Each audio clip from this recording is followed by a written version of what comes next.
اگر اس نظام کو ہم ایک دلیل کی روشنی میں سمیٹنا چاہیں تو ہم کہیں گے کہ جمہوری نظام وہ سیاسی ڈھانچہ ہے جو بنیادی حقوق کو تحفظ فراہم کرتا ہے۔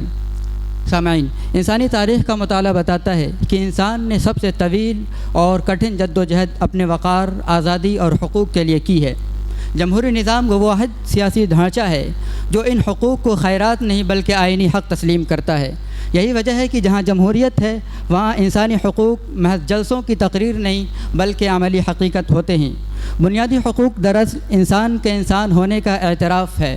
حق زندگی، حق آزادی، حق اظہار رائے، حق مذہبی آزادی، حق مساوات اور حق انصاف، یہ وہ 6 ستون ہیں جن پر مہذب سماج کی عمارت کھڑی ہوتی ہے۔ جمہوری نظام ان حقوق کو کسی فرد، جماعت یا طبقے کی مرضی پر نہیں چھوڑتا بلکہ انہیں دستور کا حصہ بنا کر ریاست کو پابند کرتا ہے کہ وہ ان کی حفاظت کرے۔ یہی وہ بنیادی فرق ہے جو جمہوریت کو دوسرے نظاموں سے ممتاز کرتا ہے، ورنہ باقی نظام بھی حقوق کا ذکر تو بڑے ذوق و شوق سے کرتے ہیں، بس فرق یہ ہے کہ وہاں ذکر کے بعد خاموشی لازم ہوتی ہے، جبکہ یہاں خلاف ورزی کی صورت میں ہلہ بول کا آپشن موجود ہوتا ہے۔ جمہوری سیاست میں اقتدار کا سرچشمہ عوام ہوتے ہیں، اس لیے حکمران بالادست نہیں بلکہ جواب دہ ہوتے ہیں۔ یہ بات پہلے بھی آ چکی ہے۔ جبکہ حکمران جانتا ہے کہ اس کا اقتدار عوامی تائید سے مشروط ہے تو وہ شہریوں کے بنیادی حقوق پامال کرنے سے پہلے ایک بار نہیں بلکہ 100 بار سوچتا ہے۔ اس کے برعکس غیر جمہوری نظاموں میں حقوق کی حیثیت محض ایک رعایت کی ہوتی ہے، ایسی رعایت جو طاقتور کے موڈ کے ساتھ آتی ہے اور موڈ کے ساتھ چلی جاتی ہے۔ تاریخ گواہ ہے کہ آمریتوں میں سب سے پہلا حملہ اظہار رائے، اجتماع اور مذہبی آزادی پر ہوتا ہے۔ اگر ان مثالوں کو ہم جمع کر کے پیش کریں تو ایک ضخیم انسائکلوپیڈیا تیار ہو سکتا ہے جس کا پہلا ہی باب ہوگا خاموش رہنا، بولنا مت۔ یہاں پہنچ کر بہت سے لوگوں کو بطور خاص ہمارے جو مخالف ٹیم ہے ان کے مخصوص افراد کو اعتراض ہوگا کہ جمہوریت میں بھی تو انسانی حقوق پامال ہوتے ہیں، تو ہم مسکرا کر عرض کریں گے کہ ارے جناب بالکل ہوتے ہیں، اور یہی جمہوریت کے مفید ہونے کے حق میں سب سے بڑی دلیل ہے۔ اس لیے کہ جہاں حقوق پامال ہونے پر آواز اٹھائی جا سکے، جہاں احتجاج ہو سکے، جہاں عدالت کا دروازہ کھٹکھٹایا جا سکے، میڈیا کا استعمال ہو سکے، وہاں حقوق کبھی مرتے نہیں ہیں بلکہ ہمیشہ زندہ رہتے ہیں۔ ظلم وہاں سب سے زیادہ خطرناک ہوتا ہے جہاں اس کے خلاف بولنے کی اجازت نہ ہو، وہاں حقوق پامال نہیں ہوتے بلکہ دفن کر دیے جاتے ہیں، اور بہت افسوس کی بات ہے کہ قبر پر تختی تک نہیں لگتی۔ بسم اللہ الرحمن الرحیم، حامداً و مصلیاً و بعد۔ میں خانہ یورپ کے دستور نرالے ہیں، میں خانہ یورپ کے دستور نرالے ہیں، لاتے ہیں سرور اول، دیتے ہیں شراب آخر۔ جس نظام کو آج انسانیت کی معراج بنا کر پیش کیا جا رہا ہے، در حقیقت وہ ایک سراب سے زیادہ کچھ نہیں۔ بار بار یہ باور کرایا جا رہا ہے کہ جمہوریت امن، مساوات اور خوشحالی کی ضمانت ہے، لیکن تاریخ اور حال کی مستند رپورٹیں اور زمینی فیکٹس اس دعوے کے برعکس ہیں۔ میں مختصراً ان مضر اثرات کو بیان کروں گا جو سماج پر اثر انداز ہوتے ہیں۔ Number 1، trainee of the majority, اکثریت کی آمریت۔ جمہوریت کی بنیاد ہی اس مضحکہ خیز اصول پر ہے کہ یہاں افراد کو گنا جاتا ہے، تولا نہیں کرتے۔ میرا سوال ہے، کیا کسی ادارے میں جمہوریت کے اصول پر چلتے ہوئے طلباء سے یہ رائے لی جائے گی کہ گیٹ کو بند کیا جائے یا نہیں کیا جائے؟ یا طلباء سے یہ رائے لی جائے گی کہ حاضری کے لیے متعینہ فیصد ضروری ہے یا نہیں؟ ظاہر ہے اس کا جواب نہیں میں آئے گا۔ جب آپ ایک ایجوکیٹڈ اور ان ایجوکیٹڈ کے ووٹ کو برابر قرار دیتے ہیں تو نتیجہ وہی ہوتا ہے جو نازی جرمنی میں ہوا۔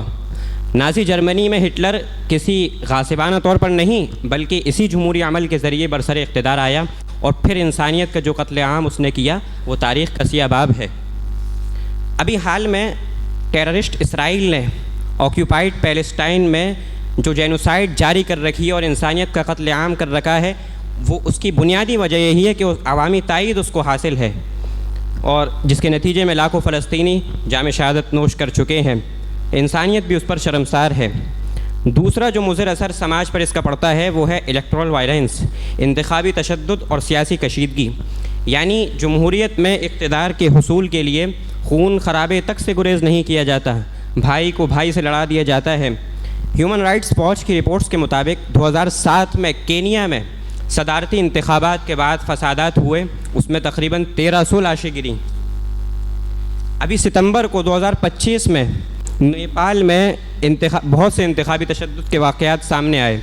ہیومن رائٹس واچ اور دیگر بین الاقوامی اداروں کے مطابق کاٹمانڈو میں احتجاج کے دوران لوگوں پر براہ راست سیکیورٹی فورس نے فائرنگ کی، جس کے نتیجے میں درجنوں افراد ہلاک اور سینکڑوں زخمی ہوئے۔ نمبر 3 ہے جمہوریت۔ یہ خیال کیا جاتا ہے کہ جمہوریت عوام کی حاکمیت ہے، یہ صاف جو ہے ایک فریب ہے۔ حقیقت یہ ہے کہ جمہوریت سرمایہ کی حکومت ہے۔ آکسفیم کی report survival of the richest کے مطابق دنیا کی نام نہاد جمہوریتوں میں 1% کیپٹلسٹ 50% سے زائد قومی اثاثوں پر قابض ہیں۔ نحمدہ ونصلی علی رسولہ الکریم، اما بعد۔ آج کی اس ڈیبیٹ میں ہم جس موقف کو پیش کر رہے ہیں وہ یہ ہے کہ جمہوریت میں اصلاح کی صلاحیت موجود ہے، اور یہی اس نظام کی سب سے بڑی خوبی ہے۔ فریق مخالف جمہوریت کو چند خامیوں کی وجہ سے مضر تصور کر رہے ہیں، حالانکہ جمہوریت کا حسن یہی ہے کہ وہ اپنی خامیوں کو تسلیم کرتا ہے اور اس کی اصلاح کرنے پر قادر ہے۔ ہم میں سے ہر عقل مند شخص اس بات کو تسلیم کرے گا۔ واضح رہے، عقل مند کی شرط لگائی گئی ہے کہ جو نظام اپنی اصلاح نہ کر سکے وہ جلد ہی زوال کا شکار ہوتا ہے، اور جمہوری نظام وہ واحد نظام ہے جو اپنی غلطیوں کو تسلیم کرتا ہے، اپنے اوپر تنقید کو برداشت کرتا ہے اور پرامن طریقے سے اپنے اندر اصلاح کرتا ہے۔ اسی لیے ہم جمہوری نظام کو جامد نہیں متحرک نظام مانتے ہیں۔ اس کے علاوہ نظام جامد ہوا کرتے ہیں، متحرک نہیں ہوتے۔ جمہوریت میں سیلف کریکشن کی صلاحیت موجود ہے۔ اس کا بنیادی اور فیصلہ کن ستون اقتدار کی پرامن منتقلی ہے۔ جمہوریت کے اندر اگر حکومت نظام کو چلانے میں ناکام ہوتی ہے تو آپ کو خون ریزی کرنے کی ضرورت نہیں، جیسا ابھی ہمارے بھائی کہہ رہے تھے۔ آپ کو جو ہے خون بہانے کی ضرورت نہیں، قربانی دینے کی ضرورت نہیں، بلکہ عوام صرف اپنے ایک ووٹ کی طاقت سے پوری کی پوری حکومت کو تبدیل کر دیتی ہے۔ اس کے برعکس غیر جمہوری نظام میں خون بہانا پڑتا ہے، اور اس کی کئی ساری مثالیں ہم آپ کو دے سکتے ہیں، وقت کی قلت کی وجہ سے نہیں دیتے۔ اسی کو پاپر نے کہا تھا کہ یہ بغیر خون بہائے سر قلم کرنے کا نام ہے۔ چنانچہ اقتدار کی پرامن منتقلی طاقت کو جواب دہ بناتی ہے، اور جواب دہی ہی اصلاح کا جوہر ہے۔ جمہوریت میں ناکام حکومت انقلاب سے نہیں انتخاب سے بدلی جاتی ہے۔ اسی خوبی کی بنا پر ہم پورے وثوق کے ساتھ یہ کہتے ہیں کہ موجودہ دور میں جمہوری نظام ہی مفید ہے۔ اس کے علاوہ جمہوریت کی ایک بڑی خصوصیت یہ ہے کہ وہاں صرف اکثریت کی حاکمیت نہیں ہوتی بلکہ حقوق کی پاسداری کی جاتی ہے۔ فرید زکریا جو ایک بہت بڑے مفکر ہیں، انہوں نے صاف کہا ہے کہ جمہوریت وہ ہے جہاں آئین اکثریت کے ہاتھ باندھ دیتا ہے تاکہ وہ اقلیت کی بنیادی حقوق پر شبخون نہ مار سکے۔ اکثر یہ اعتراض کیا جاتا ہے، جیسے ابھی کیا گیا، کہ جمہوریت اکثریت کی آمریت ہے۔ ہم کہتے ہیں کہ اس طرح کی غلط فہمی پھیلانا بالکل غلط ہے، بلکہ حقیقی جمہوریت کی پہچان اکثریت کا ووٹ نہیں بلکہ اس کی اقلیتوں کا تحفظ اور اس کا احساس تحفظ ہے۔ اگر ایک بھی فرد اپنے عقیدے یا رنگ کی بنا پر خوف زدہ ہے تو وہ نظام جمہوری کہلانے کے لائق نہیں ہے۔ ہم مخالف ٹیم سے پوچھتے ہیں کہ جمہوریت کے علاوہ وہ کون سا نظام ہے جہاں اقلیتیں آئینی طور پر محفوظ ہیں؟ جمہوری نظام وہ واحد نظام ہے جو اقلیتوں کو رعایا نہیں بناتا بلکہ انہیں برابر کا شہری مان کر فیصلہ سازی کے عمل میں شریک کرتا ہے۔ آپ بتائیں وہ کون سا نظام ہے جہاں اقلیتوں کو وہ پلیٹ فارم میسر ہو جہاں وہ حکومت سے سوال کر سکیں؟ جمہوریت میں اقلیتوں کے حقوق کسی فرد کی پسند ناپسند کتابیں نہیں ہوتے بلکہ آئین میں درج ہوتے ہیں۔ عدلیہ اور قانون ان کے حقوق کے محافظ ہوتے ہیں۔ بسم اللہ الرحمن الرحیم۔ میں اپنی ٹیم کی طرف سے اس بات پر گفتگو کروں گا کہ جمہوریت دوسرے نظامۂ حکومت سے کس طرح بدتر ہے۔ نام نہاد مفکرین اور وہ لوگ جو دنیا کو مغرب کے چشمے سے دیکھتے ہیں وہ یہ کہتے نہیں تھکتے کہ جمہوریت سب سے بہترین نظام حکومت ہے اور اس سے بہتر نظام حکومت اب وجود میں نہیں آ سکتا۔ The end of the history and the last man, یہ ایک امریکن مصنف کی ایک کتاب ہے، اس میں یہی بات ذکر کی گئی ہے۔ حالانکہ حقیقت یہ ہے کہ جمہوریت اپنے عدم استحکام، اپنی غیر معقولیت اور بے مقصدیت کی وجہ سے اور ان چیزوں میں دوسرے نظامۂ حکومت سے بھی بڑی ہوئی ہے۔ اگر ہم یہ بات تسلیم کر لیں تو آگے کی راہ ہمارے لیے ہموار ہو جائے گی اور ہم اس کو بہتر طریقے سے ڈیسائیڈ کر سکتے ہیں۔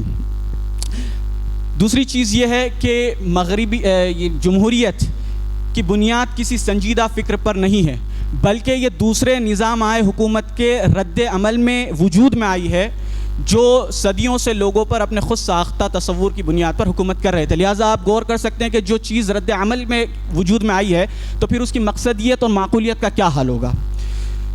اور تیسری بات، جمہوریت کو سب سے سنہرا عنوان یہ دیا جاتا ہے کہ اس میں عوام کی حاکمیت ہوتی ہے، لہٰذا اس دعوے کی معقولیت کو جانچنے کے لیے آپ اس بات پر غور کیجئے کہ اگر عوام حاکم ہے تو محکوم کون ہے؟ اگر عوام کا ہر فرد حاکم بن گیا تو یہ تو انارکی ہے اور یہ منطق کی کسی روح سے درست نہیں۔ دوسری چیز یہ کہ ہمارے فریق مخالف یہ جواب دے سکتے ہیں کہ عوام کی حاکمیت کا مطلب یہ ہے کہ عوام اپنے پسندیدہ ریپریزنٹیٹیو اور اپنے نمائندے چنتی ہے جو حاکم ہوتے ہیں، تو اس کا مطلب تو یہ ہو گیا کہ جو اختیارات ہیں وہ ان چند گنے چنے نمائندوں کے پاس پہنچ گیا اور حاکمیت ان نمائندوں کی نہ کہ عوام کی۔ ایک چیز اور سب سے اہم جو فریق مخالف کے قائد نے کہی تھی کہ عوام کا حکومت میں شرکت، تو یہ ایک تخیلاتی اور تصوراتی دعویٰ ہے جسے صرف یوٹوپیا یعنی احمقوں کی جنت میں ہی عمل میں لا سکتے ہیں، حقیقت سے اس کا کوئی تعلق نہیں۔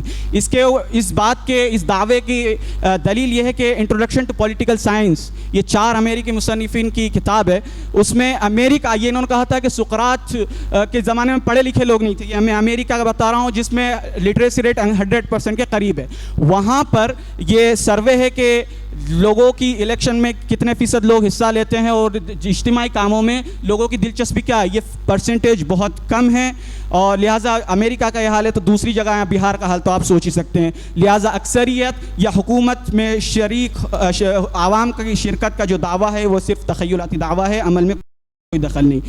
اس کے بعد اور اسٹیٹکس بھی ہے، وقت کم ہے، برطانیہ میں ایک سروے دی گارڈین کی رپورٹ ہے کہ وہاں پر 2/3 لوگوں نے یہ کہا کہ سیاست پر عوام کا نہیں بلکہ مالداروں اور جو سرمایہ دار ہوتے پونجی پتی ہیں ان کا کنٹرول ہوتا ہے، لہٰذا یہ ان کے ریپریزنٹیٹیو ہے، عوام کے نہیں۔ اور بھی چیزیں انشاءاللہ۔ بسم اللہ والصلاة والسلام علی رسول اللہ۔ صدر ذی وقار، انسانی تاریخ کا سب سے بڑا المیہ یہ ہے کہ طاقت پیدا ہوتی ہے، جبکہ اصل وجہ یہ ہے کہ طاقت بے لگام ہو جاتی ہے۔ جب طاقت جواب دینا ہو تو وہ انصاف کو کچل دیتی ہے، اور قوموں کا عروج و زوال ہمیشہ ایک ہی سوال کے ساتھ جڑا رہا ہے کہ طاقت کس کے ہاتھ میں ہے اور اس پر نگاہ رکھنے والا کون ہے۔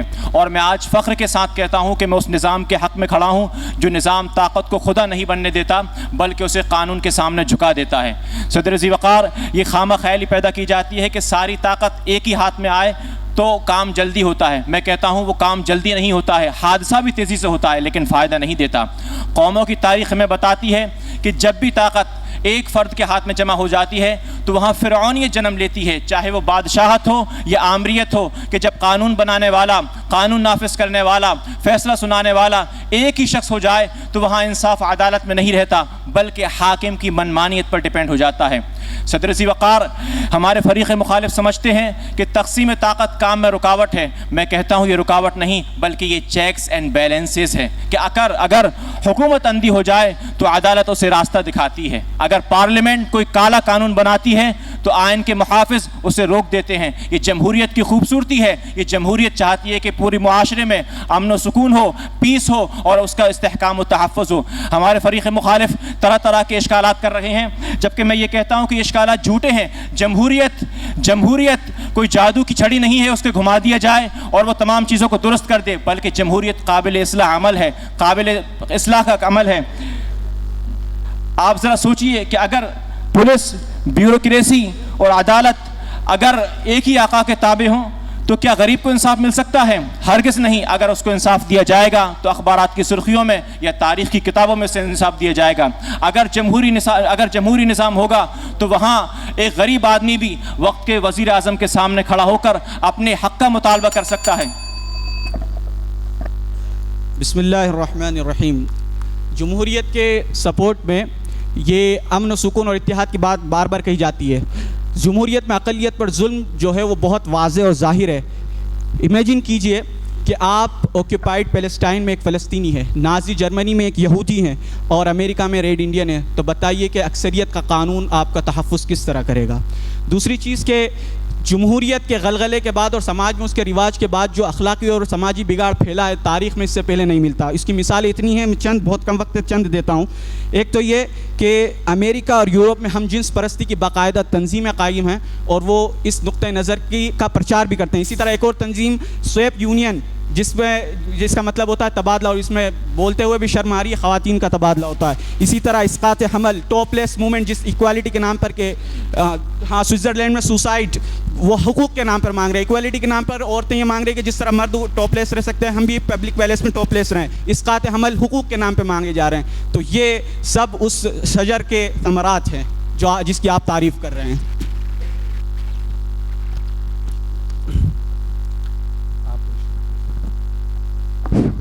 میرے بھائی نے سوال کیا تھا کہ آپ بتائیں کہ جمہور اور جمہوریت کے اندر فرق کیا ہے. میں واضح کر دینا چاہتا ہوں کہ جمہور ایک یہ فقہ کی خاص اصطلاح ہے اور اس کا مطلب صرف باہمی نزاع قطع نزاع کی ہے.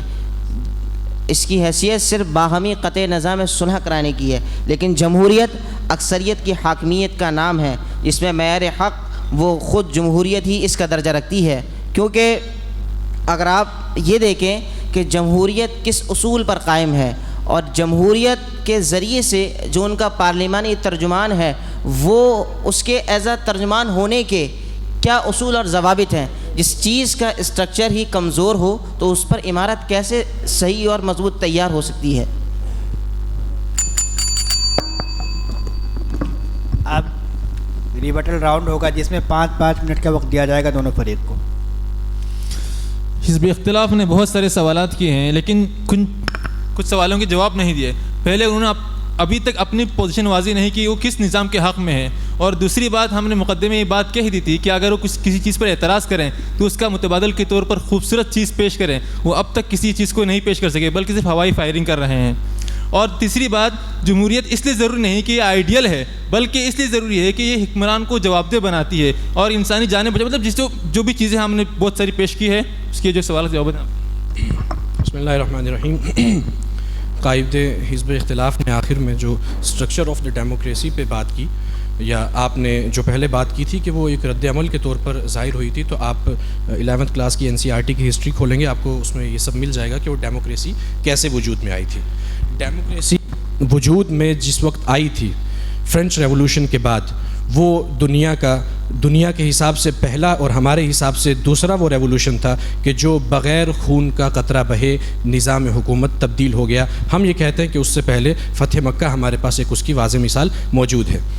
ایک اہم سوال ہے, آپ کہہ رہے ہیں کہ آپ اسلامی نظام حکومت کے قائل ہیں, لہٰذا آپ ہمیں پلیز اب جب آپ کو ٹائم ملے سب سے پہلے ہمیں یہ سمجھائیے کہ اس 21ویں صدی کے اندر نظام حکومت جو اسلامی نظام حکومت ہے اس کا قیام کس طرح کیا جائے گا, اس کی کیا پروسیس رہے گا. سب سے پہلے آپ ہمیں یہ سمجھا دیجئے. اب بات آ گئی پلوٹوکریسی کی. انہوں نے بہت زور و شور سے مدعا اٹھایا پلوٹوکریسی کہتے ہیں دولت مندوں کی حکومت. تو اس کا ایک سمپل سا جواب ہے دولت مندوں کی جہاں تک حکومت کا تعلق ہے. صفحہ نمبر 10. اس کو ابھی میں اسکپ کرتے ہوئے ابھی اکثریت پہ بات ہے, ٹائرنی آف دا میجورٹی کی بات آئی تھی, اس کا جواب میں بھی دیتا ہوں. صفحہ نمبر 10 تلاش کیجئے. ٹائرنی آف دا میجورٹی کا علاج جمہوریت نے آپ کو دے دیا. اب آپ مجھے جواب دیں گے کہ آپ اس علاج کو تسلیم کرتے ہیں یا نہیں کرتے. میں آپ کو دیتا ہوں انیبل رائٹس. یہ کہتا ہے کثیر الثقافتی جمہوریت. کثیر الثقافتی جمہوریت یہ کہتی ہے جیسے سوئٹزرلینڈ جس ملک کا آپ نے نام لیا, وہاں پر اہم جو فیصلے ہیں وہ صرف اکثریت نہیں بلکہ تمام گروہوں کے راہ اتفاق سے ہوتے ہیں. اور یہ وہ ملک ہے کہ اگر عوام کا ایک مخصوص طبقہ چاہے کہ اس قانون میں ریفرینڈم ہو تو حکومت کو چاہیے کہ وہ اس کا ریفرینڈم کرائے, اس کے بعد قانون واضح کرے. لہٰذا جو اکثریت کی ٹائرنی تھی اس کا جواب جمہوریت نے آپ کو خود تلاش کر کے دے دیا. اب جہاں پر حقیقی جو مزاجن جمہوری ہوگا اس کی مثال آپ لیجئے نیلسن منڈیلا کی. نیلسن منڈیلا پر جو ظلم ہوا کالے ہونے کی بنیاد پر ہوا, لیکن جب سیاہ فام اکثریت میں آئے تو انہوں نے سفید فام اقلیت سے بدلہ لینے کے بجائے ٹروتھ اینڈ ریکونسلیشن، سچائی اور مصالحت کی بنیاد کا راستہ اپنایا. یہ جمہوریت تھی جس نے نفرت کو انتقام میں بدلنے کے بجائے ایک ریمبو نیشن کے طور پر اس کو جوڑ دیا. اب بات آئی کہ جمہوریت میں 1300 لوگ مر گئے، 1400 لوگ مر گئے. اولاً تو آپ نے نیپال کی مثال دی، کون عقل مند آدمی ہے جو وہاں کہے گا ڈیموکریسی ہے؟ اب آپ کہیں گے کہ آج بنگلہ دیش میں بھی ڈیموکریسی ہے، شری لنکا میں بھی، تو سب کو ہمارے سر پہ لا دی. آپ انڈیا میں بھی آپ کہہ دیجئے کہ وہاں پر ڈیموکریسی. جس ڈیموکریسی کے ہم بات کر رہے ہیں وہ ڈیموکریسی انڈیا میں بھی نہیں ہے، اور یہی میں بتاتا ہوں کہاں پر ہے، میں اس کی بھی جواب دوں گا کہ وہ کہاں پر ہے. وہ ڈیموکریسی اور یہی جمہوریت کی خوبصورتی ہے کہ اسی ملک کے اندر بیٹھ کر کے میں یہ کہہ رہا ہوں کہ یہاں پر ڈیموکریسی کا وہ لیول نہیں ہے جو ہونا چاہیے تھا. آپ بتائیے کہ آپ جب آمریت میں جائیں گے، آپ سعودی عرب میں کھڑے ہو کے کہہ سکتے ہیں کہ یہاں کا حکمران غلط ہے. آپ دبئی، قطر اور ان سارے علاقوں میں کھڑے ہو کر کے کہہ سکتے ہیں کہ یہاں کا حکمران غلط ہے. آپ کے منہ سے یہ بات نکلی، دوسرے منٹ میں آپ کہاں جائیں گے آپ کو خود پتہ نہیں چلے گا. آئیے برما کی مثال لیجئے. برما میں جمہوریت نہیں تھی. برما میں 2017 کے بعد مسلمانوں کا قتل عام ہوا. آپ چین کی مثال لیجئے، جہاں پر یوگر مسلمانوں پر کتنا قتل عام ہوا، جمہوریت نہیں ہے وہاں پر. اسی طرح اور ایمنسٹی انٹرنیشنل کی رپورٹ کہتی ہے کہ انسانیت کے خلاف جرم تھا جو کچھ وہاں پر ہوا. بشار الاسد کا نام تو آپ لیں گے نہیں، اس لیے کہ وہ آپ کے گلے پڑ جائے گا، اور اس کے جا کر کے اس میں دیکھ لیجئے کہ اس نے کتنا ظلم کیا. عراق اور شام کی مثال بھی آپ نہیں دیں گے کہ وہاں پر داعش نے، اگرچہ وہ ایک نظام حکومت نہیں تھا لیکن ایک علاقے پر جہاں اس کا قبضہ تھا، مذہب کی بنیاد پر اس نے کتنے لوگوں کو قتل کیا. آپ سوڈان کا نام بھی نہیں لیں گے کہ وہاں پر ڈرفر کے بعد 2003 سے لے کر کے آج تک کتنے مظالم ہوئے، ان سارے مظالم کی آپ بات نہیں کریں گے. جہاں تک بات ہے عدم استحکام کی، بے مقصدیت کی، دعوے میں کروں تو میں دعوے بہت بڑے بڑے کر سکتا ہوں. میں یہاں پر کھڑے ہو کے دعوے کروں کہ میں ندوۃ العلماء کا ناظم ہوں، ٹھیک ہے، ہو گیا. دلیل تو دو اس کی بھائی. آپ کہہ رہے ہیں عدم استحکام، کہاں سے عدم استحکام؟ کس جمہوری ملک میں عدم استحکام آیا؟ بلکہ امرتا سین کے جنہوں نے پیس پرائز جیتا تھا، جن کی کتاب نے، وہ یہ کہتی ہیں کہ پوری جمہوری ریبٹل راؤنڈ ہے نا. کانٹرڈکشنز تو فریق مخالف کی طرف سے تناقضات بہت سے ہیں، بس ایک مثال کے طور پر پیش کرتے ہیں. فریق مخالف نے کہا کہ میں تو یہ کہتا ہوں انڈیا میں بھی جمہوریت نہیں ہے، اور پھر اس کے بعد کہا کہ یہ جمہوریت ہی کا حسن ہے کہ میں اس طرح بول پا رہا ہوں. تو پہلے طے کر لینا چاہیے کہ انڈیا میں جمہوریت ہے یا نہیں ہے. اگر ہے تو پھر اس کی جو برائیاں ہیں اس کو اون کرنا چاہیے، نہیں ہے تو اس کے حسن کو بھی اون نہیں کرنا چاہیے. پہلا تناقض تو یہ رہا. پھر اس کے بعد فریق مخالف نے ہمارے اس سوال کو بالکل انٹرٹین نہیں کیا کہ آپ کسی چیز کو کیسے طے کرتے ہیں کہ ایک چیز اچھی ہے یا بری ہے. آپ کہتے ہیں کہ ہم کسی خاص مذہب کی بات نہیں کر رہے ہیں. آپ کے پاس وہ کون سا لینس ہے جس سے آپ کہتے ہیں ایک چیز اچھی ہے ایک چیز بری ہے؟ وہ موریلٹی ظاہر ہے ہمیں رب کی طرف سے ملتی ہے. انسان خود کی کوئی ایسی آبجیکٹیو موریلٹی نہیں رکھتا ہے جس کی بنیاد پر کسی چیز کے نافع یا ضار ہونے کا فیصلہ کر سکیں. پھر اس کے بعد انہوں نے کہا کہ جب آپ اسے مضر کہتے ہیں تو آپ اس کا بدل کیا پیش کریں گے؟ تو عنوان ہمیں اس بات کا پابند نہیں بناتا ہے کہ ہم بدل پیش کریں. پہلے ہم دونوں تسلیم کر لیتے ہیں کہ ہاں جمہوریت مضر ہے، پھر انشاءاللہ ساتھ میں بیٹھ کے یہ بھی طے کر لیں گے کہ کون سا نظام اس کے متبادل کے طور پر لایا جا سکتا ہے. اسی طرح انہوں نے عیسائیت کی مثال دی کہ عیسائیت میں، یعنی جب عیسائیت یورپ پر حکمرانی کر رہی تھی تو وہ ڈارک ایجز کا دور تھا، وہاں پر بہت ظلم ہوا. لیکن انہوں نے اسلام نے جس طرح بغیر جمہوریت کو اختیار کیے ہوئے 1400 سال جس طرح ایک معاشرے کو ہینڈل کیا اور اسے آگے لے کر چلے، اس کی کوئی مثال نہیں دی. پھر بار بار جمہوریت کے حسن میں یہ بتایا جاتا ہے کہ یہاں اظہار رائے کی آزادی ہوتی ہے. یہ جمہوریت کا خاصہ ہے. آپ صلی اللہ علیہ وسلم نے عوام کو اتنا حریت رائے دی کہ کہا کلمۃ حق عند سلطان جائر وہ افضل جہاد ہے. یعنی آپ ایک جائر سلطان کے سامنے بہترین بات کہتے ہیں، وہ سب سے افضل جہاد ہے. تو یہ خود اسلام کے حق میں جو کوالٹی تھی آپ اسے جمہوریت کے ساتھ خاص کر رہے ہیں.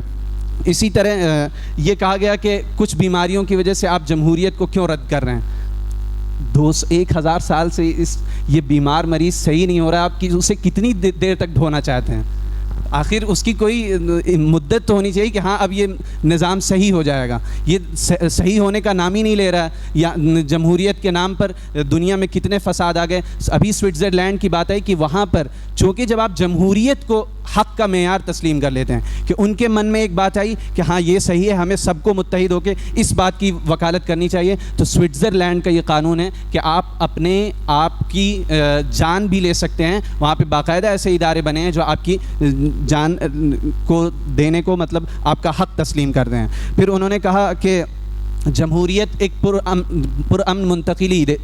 اصل میں جمہوریت میں پرامن منتقلی کیوں ہوتی ہے؟ سب سے پہلے تو شارٹ ٹرم فارم ہوتا ہے 5 سال. اس میں معلوم ہوتا ہے 2 پارٹیوں کو, انڈیا میں معلوم ہے کانگریس کو اور بی جے پی کو,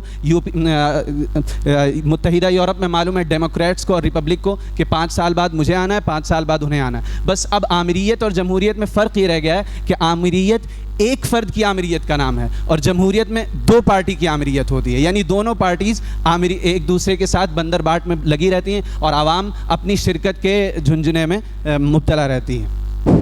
فادر آف تھنکر جو اس وقت کا مفکر ہے جب جمہوریت اپنے ارتقائی مراحل میں تھی, انہوں نے اپنی مشہور کتاب دا ہسٹری چیپٹر نمبر 3 میں ایک مکالمہ نقل کیا ہے جس میں میگابائزز نے جمہوریت پر تاریخ انسانی میں سب سے پہلا نقد کرتے ہوئے اسے رول آف دی ملٹیٹیوڈ قرار دیا ہے.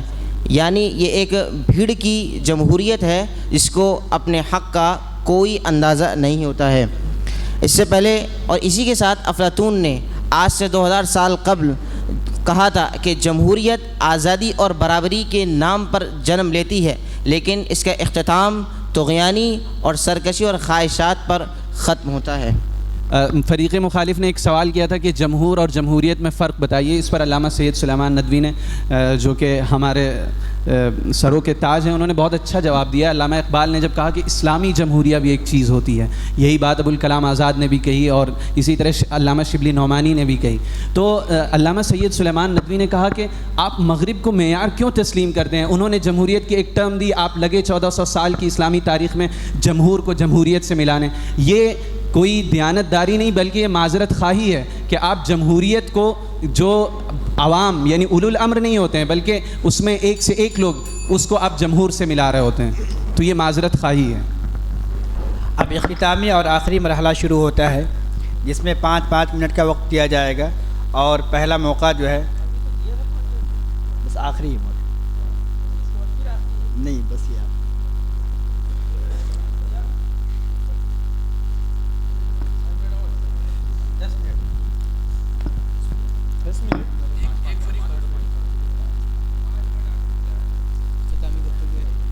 بسم اللہ الرحمن الرحیم.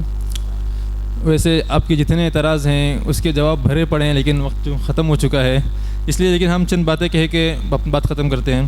پہلے آپ نے جو بھی سوال اٹھائے ہیں یہ جمہوریت کو رد کرنے کی دلیل نہیں بلکہ اور بہتر بنانے کی دلیل ہے. ہم تو یہ دعویٰ نہیں کیا کہ جمہوریت اکمل ہے, بلکہ ہم یہ کہتے ہیں کہ جمہوریت جنت بنانے کا نام نہیں بلکہ جہنم سے بچانے کا نام ہے. اور آپ نے تو جو بات کہی کہ پہلا متعین کر لیتے کہ مضر ہے پھر ہم متعین کر لیں گے مل کے کہ کون سا بہتر ہے, لیکن چونکہ یہ کوئی مریض کا مسئلہ نہیں ہے بلکہ یہ ایک حکومت ہے, یہاں اگر کسی چیز کو ہم ہٹا دیں گے تو پھر ایک ویکیوم کریٹ ہو جائے گا, پھر اس کی جو نتائج نکلتے ہیں وہ الگ مسئلہ ہے. ہم ٹھیک ہے اب بسم اللہ الرحمن الرحیم. ہم گئے ایک ڈاکٹر کے پاس اور ہم نے اس کو کہا کہ ہمیں یہ بیماری ہے, تو بیماری کا اب وہ تشخیص ہو گئی, تو اب اس نے کہا اب اگلی میٹنگ میں ہم طے کریں گے دوائی کون سی دینی ہے. ٹھیک ہے, تو یہ ہم ابھی ہمارے پاس کوئی نظام حکومت ہے نہیں, لیکن ہم آپ کو کہہ رہے ہیں کہ جمہوریت ہی بیکار ہے, لیکن ہمارے پاس کچھ نہیں ہے. ٹھیک ہے, اسی طرح کانٹرڈکشن. بہرحال ابتدائی مراحل میں صدر محترم نے قائد محترم نے بات کرتے ہوئے کہا کہ ابتدائی مراحل میں نقائص ہوتے ہیں جن کو بعد میں آ کر کے ٹھیک کر لیا گیا ہے. کس طرح ٹھیک ہوا ہے اس کی بھی بہت ساری مثالیں. ہم مغرب کو معیار تسلیم نہیں کرتے. میں آپ کو پہلے بتا چکا ہوں کہ ہم جو علامہ اقبال کا نظریہ تھا ویسٹرن ڈیموکریسی کے بارے میں, ہم وہی نظریہ رکھتے ہیں ویسٹرن ڈیموکریسی کے بارے میں, لیکن ہم آپ کو کہتے ہیں کہ فرق سمجھیے, ویسٹرنائزیشن اور ماڈرنائزیشن کا فرق سمجھیے. ندوہ کہتا ہے کہ قدیم اور جدید کو ملانا ہے, تو وہ جو جدیدیت ہے اس جدیدیت کو سمجھیے کہ وہ کیا چیز ہے. دوسری بات یہ ہے آپ نے اولن یہ کہا کہ اسلامیت ہم یہاں پر اسلامی نظام حکومت کو لاتے ہیں، پھر اس کے بعد آپ نے کہا کہ ہمارے پاس کوئی نظام حکومت ہے نہیں ابھی. آپ کی بات میں کانٹرڈکشن ہے. آپ نے شروع میں کہا تھا. اب آپ بتا دیجئے کہ اگر آپ اس دور کے اندر اسلامی نظام حکومت کو رائج کرنا چاہتے ہیں یعنی خلافت کو، تو آج کے دور میں خلافت کس طرح قائم کی جائے گی؟ میں آپ کو بتاتا ہوں کس طرح قائم کی جائے گی. جس طرح اللہ مغفرت کرے محمد مرسی نے جب وہ جمہوری طریقے سے منتخب ہو کر کے آئے، انہوں نے آتے ہی فوراً یہ چاہا کہ وہاں پر اسلامی حکومت قائم ہو جائے. اس کی وجہ سے وہاں سے لوگ ان کے خلاف کھڑے ہوئے. اسلام نے آپ کو دو باتیں دی، یا تو دارالکفر ہوگا یا دارالایمان ہوگا، دارالاسلام ہوگا. دارالامن کا کانسیپٹ کہاں سے آیا؟ وہ یہ دارالامن ہے جس کو ہم ڈیموکریٹک کنٹریز کہتے ہیں. آپ نے کہا شارٹ ٹرم ہوتا ہے، تو جو شارٹ ٹرم ہوتا ہے، اسی شارٹ ٹرم کی وجہ سے اگر آپ جان سکیں، اگر آپ کو معلوم ہو کہ 5 ایئر پلان، جب نہرو وزیر اعظم بنے تو نہرو نے اپنے 3 جو ادوار تھے تینوں میں 5 ایئر پلان 3 مرتبہ 5 ایئر پلان دیے. ان 5 ایئر پلان کی وجہ سے، جس کو آپ کہتے ہیں کہ وہ قلیل مدت تھا لہٰذا کچھ نہیں ہو سکتا، قلیل مدت کی وجہ سے ہمارے پاس ایمس ہے، ہمارے پاس IITs ہیں، ہمارے پاس وہ سب چیزیں ہیں کہ جو اس قلیل مدت سوچ کے اندر ہوئے. اور جب آپ لانگ ٹرم کا سوچتے ہیں تو پھر آپ ہمیں ہم جواب دیجئے گریٹ لیپ فارورڈ کا. گریٹ لیپ فارورڈ کہتا ہے کہ چین کے اندر اس طویل مدت سوچ کی وجہ سے جس کے آپ قائل ہیں، اس کی وجہ سے تقریباً 45 ملین افراد ہلاک ہوئے. اب دوسری بات آ گئی کہ 2 جمہوری پارٹیاں ہیں اور وہ آپس میں کھیل کر رہی ہیں. یہی تو مسئلہ ہے. آپ ڈیبیٹ کر رہے ہیں ڈیموکریسی پر اور آپ فرسٹ پاس دا پوسٹ پڑھ کر آئیں. آپ بتائیے کہ ہم نے اس کا بھی جواب دے دیا نا آپ کو. آپ نے کہا کہ 2 لوگوں کی نہیں ہوتی ہے. ہمارے پاس جمہوریت نے ایک دوسرا نظام حکومت دے دیا، وہ یہ کہتا ہے کہ آپ فرسٹ پاس دا پوسٹ کریے. ٹھیک ہے، اس کا مطلب یہ ہوا اگر جو تھرڈ پارٹی سسٹم ہے، جیسا آپ نے یورپ میں کہا، اس کی امریکہ کی مثال لیتے ہیں. امریکہ میں بھی ڈیموکریٹس ہیں اور ریپبلکنس ہیں. یہ دونوں میں سے کوئی ایک نظام حکومت میں آتا ہے، لیکن وہاں پر ایک دوسری چیز ہے جس کو تھرڈ پارٹی سسٹم کہتے ہیں. جو تھرڈ پارٹیز ہیں وہ جمہوریت کا وہ الارم ہے جو ان پارٹیوں کو نیند سے جگانے کا کام کرتی ہیں. وہ ہمیں کمی محسوس ہوئی کہ ہمارے نظام حکومت کے اندر یہ کمی پائی جا رہی ہے، لہٰذا ہم نے آپ کو تھرڈ پارٹی سسٹم دے دیا اور ہم نے آپ کو first past the post 2 system دے دیے. اپنی کمیوں کو تسلیم کرتے ہوئے ہم نے اس کو ٹھیک کر دیا. لہٰذا ہمارے اندر جو، اور ابھی بھی یہ کوئی نہیں کہہ رہا کہ جمہوری نظام کامل نظام ہے، لیکن ہم یہ کہتے ہیں کہ ہمارے پاس اصلاح کی صلاحیت موجود ہے. ہم جمہوریت کے اندر جو نقص ہمیں لگے گا ہم اس پہ مشاورت کر کے اس پر بات کر سکتے ہیں. آپ نے میڈیا پر بات نہیں کی، فیکٹ چیکنگ پر بات نہیں کی. شروع میں جو سوالات کیے گئے تھے ان میں سے آپ نے کسی کا جواب نہیں دیا. اب آئی جب مورالٹی کی بات تو ہمارے پاس ہیومن چارٹر ہے. ہیومن چارٹر، اب جو ہیومن چارٹر ہے میں یہ بھی دعوے سے کہہ سکتا ہوں کہ وہ میثاق مدینہ سے لیا گیا ہے، لیکن ہیومن چارٹر ہمیں یہ کہتا ہے وہاں پر مورالٹی ڈیفائن ہو گئی ہے. جہاں تک ویسٹرن ڈیموکریسی کی بات ہے جو آپ کہہ رہے ہیں کہ ٹاپ لیس کر دیجئے اور یہ کر دیجئے، ہم تو اس کو آن ہی نہیں کر رہے ہیں. ہم تو کہہ رہے ہیں کہ وہ غلط، مورالٹی کے بالکل خلاف وہ بات ہے. آپ اپنی بات کو ہمارے منہ میں ڈالنے کے بجائے، میرے بھائی نے اپنے زبان سے یہ بات تسلیم کی ہے کہ ہم جمہوریت کے مضر اثرات کو قبول کرتے ہیں. ہم جمہوریت کے مضر اثرات قبول نہیں، خامیوں کو. اس کے علاوہ دراصل الشجرۃ تعرف باسمارها یعنی درخت جو ہے اپنے پھلوں سے پہچانا جاتا ہے. جس کے تخم میں نقص ہو تو وہ پھل کیسے صحیح اور درست ہو سکتا ہے. اس کے علاوہ لفظ جمہوریت پہلی مرتبہ بر صغیر کے اندر انگریزوں کی آمد کے بعد علامہ سید سلیمان ندوی، علامہ شبلی اور ابوالکلام آزاد نے استعمال کیا. اس کے علاوہ جمہوری نظام خلافت راشدہ سے لے کر خلافت عثمانیہ تک کہیں بھی اسلامی نظام کے لیے استعمال نہیں ہوا ہے. میں چونکہ ہم نے اسلام کی بات کی اور ہمارے ایک معیار ہے، اس لحاظ سے بدل کے طور پر ایک چیز پیش کرنا چاہتا ہوں کہ امام غزالی نے سیاست کو استصلاح الخلق یعنی مخلوق کی اصلاح کا کام قرار دیا ہے. مزید اسلامی تعلیمات کی روشنی میں سیاست اس تدبر اور حکمت کا نام ہے جو انسانی معاشرے کو منظم، اس کی اصلاح کرنے اور اس کو نظم و نسق کے ساتھ چلانے کے لیے درکار ہے. جمہوری سیاست اپنے آغاز سے لے کر اب تک کوئی مکمل نمونہ پیش نہ کر سکا اور نہ جمہوری نظام و افکار کو کسی قابل عمل فلسفے کے طور پر پیش کیا جا سکا ہے. یعنی یہ ایک ایسا خواب ہے جو کسی طلسمی اور خیالی دنیا میں ہی پورا ہو سکتا ہے، کیونکہ جمہوریت نے سماج کو روشن مستقبل اور جنت ارضی کے سبز باغ ہی دکھائے ہیں. اور اخیر میں ایک بات عرض کروں گا کہ دور جدید میں ایسا طریقہ کار بھی اپنایا جا سکتا ہے جو اسلام کے مجموعی نظام کی مناسبت سے درست بھی ہو اور حالات اور ضروریات سے مطابقت بھی رکھنے والا ہو. اچھا، اب تک جتنے بھی انہوں نے جمہوریت کے فائدے گنائے، حقوق، امن، فریڈم کہا تھا، عنوان بدل دیجیے. میں بھی کہتا ہوں عنوان بدل دیجیے، یہاں پر کریے ڈیموکریسی اور ورسس جو ہے ملوکیت کو رکھیے. کیوں کہ جتنے فائدے گنائے وہ سب سامنے معیار کس کو رکھا؟ ملوکیت. اس میں وہ یہ نہیں ہوتا، اس میں یہ ہوتا ہے. آپ نے جو ہم نے اتنے سوال کیا اس کا کوئی جواب ہے. دوسری چیز، سقراط کے بارے میں کہا تھا کہ اس وقت پڑھے لکھے لوگ نہیں تھے. اب پڑھے لکھے، میں نے اسٹیٹکس پیش کی ہے کہ پڑھے لکھے لوگوں کا کیا اس پہ رائے. ایک اور جو ہے وہ کر دیتا ہوں کہ دا گارڈین کی رپورٹ ہے کہ جو 9 مغربی ممالک کا ایک سروے جس میں عوام کا جمہوریت سے سیٹسفیکشن کا جو ہے پرسنٹیج بتایا وہ 50% سے بھی کم ہے. تو یہ چیز کہ جمہوریت اور اسلام میں کوئی تعارض نہیں ہے. آپ نے کہا پہلے تو آپ ڈیفینیشن ابھی تک آپ جمہوریت کی ہم نے بتائی، آپ وہ بتا ہی نہیں پائے، کب سے بتا رہے ہیں آپ. تو جمہوریت کی ڈیفینیشن میں یہ بات آتی ہے کہ پاورز جو ہے وہ پیپل کے پاس ہوتی ہے. جو انسائکلوپیڈیا آف برٹانیکا میں یہ تعریف ہے کہ democracy is a system of government in which laws, policies and leadership and major undertaking of state are directly اور indirectly decided by the people. آپ پیپل تو آپ کی کیسے کہہ سکتے ہیں اسلام ہو؟ اسلام میں تو سوورنٹی وہ قرآن و حدیث کو ہوتی ہے، اللہ کے حکم کو ہوتی ہے. جی، انہوں نے حسان بھائی نے کہا کہ کے راستے سے آئے اور پھر اس کے بعد انہوں نے اسلام کی بات کی اور انہیں ہٹا دیا گیا. شاید یہ اس نیریٹو کو قبول کرتے ہیں جو ویسٹرن میڈیا دیتا. اصل بات یہ ہے کہ جو ویسٹرن ڈیموکریسی ہے، جس کو جو اصطلاحی طور پر آپ اس کو بدل نہیں سکتے، ان کے ہاں یہ بات مسلم ہے کہ جب بھی ڈیموکریسی کے راستے سے مسلمان آگے بڑھیں گے تو ایسی ڈیموکریسی ہمیں قبول نہیں ہے.